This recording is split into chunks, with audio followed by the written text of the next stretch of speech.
ఉమ్మడి రాష్ట్రంలో అనుమతులు ఇచ్చిన పాలమూరు రంగారెడ్డి ఎత్తిపోతలు కావచ్చు, ఉమ్మడి రాష్ట్రంలో అనుమతి వచ్చిన మక్తల్ నారాయణపేట కొడంగల్ ప్రాజెక్టు కావచ్చు, భీమా కావచ్చు, నెట్టంపాడు కావచ్చు, కోల్చారు కావచ్చు, శ్రీరామ్ సాగర్, ఇందిరాసాగర్ కావచ్చు, రాజీవ్ సాగర్ కావచ్చు, కృష్ణా నది మీద పరివాహక ప్రాంతంలో నిర్మాణంలో ఉన్న ప్రాజెక్టులు 60 సంవత్సరాలు పైగా ఉమ్మడి రాష్ట్రంలో పూర్తి కాని ప్రాజెక్టులు 10 సంవత్సరాలు చంద్రశేఖరరావు గారు ముఖ్యమంత్రిగా ఉన్నప్పుడు ఈ రాష్ట్రంలో ఎందుకు పూర్తి చేయలేదు? దక్షిణ తెలంగాణ పట్ల కృష్ణానది జలాలను మా ప్రాంతానికి ఇవ్వకుండా వివక్ష చూపించి శాశ్వతంగా మా రైతాంగం జీవితాల మీద మరణ శాసనం రాసింది చంద్రశేఖరరావు కాదా అని నేను ఇక్కడ నుంచి అడుగుతున్నా అధ్యక్ష.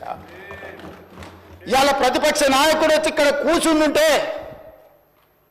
నేను అడిగేదానికి సమాధానం చెప్పాల్సి వస్తుందని ఈరోజు వారి ముఖం చాటేసింది అధ్యక్ష. అధ్యక్ష ఇప్పుడే లెక్కలు ఇచ్చిండ్రు అధ్యక్ష. చంద్రశేఖరరావు గారు ప్రతిపక్ష నాయకుడు అధ్యక్ష. ప్రతిపక్ష నాయకుడుగా ఇప్పటివరకు వారి శాసనసభకు వచ్చింది 2 సార్లు అధ్యక్ష. వారికి పోయిన డిసెంబర్ 23 నుంచి ఇప్పటి వరకు వారికి ఇచ్చిన జీతం అధ్యక్ష 57,84,124 రూపాయలు అధ్యక్ష.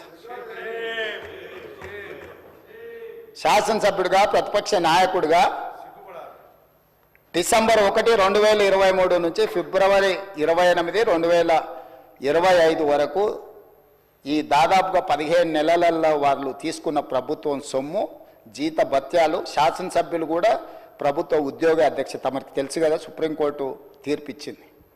వారు 57,84,124 రూపాయలు జీత భత్యాలు తీసుకున్నారు అధ్యక్ష.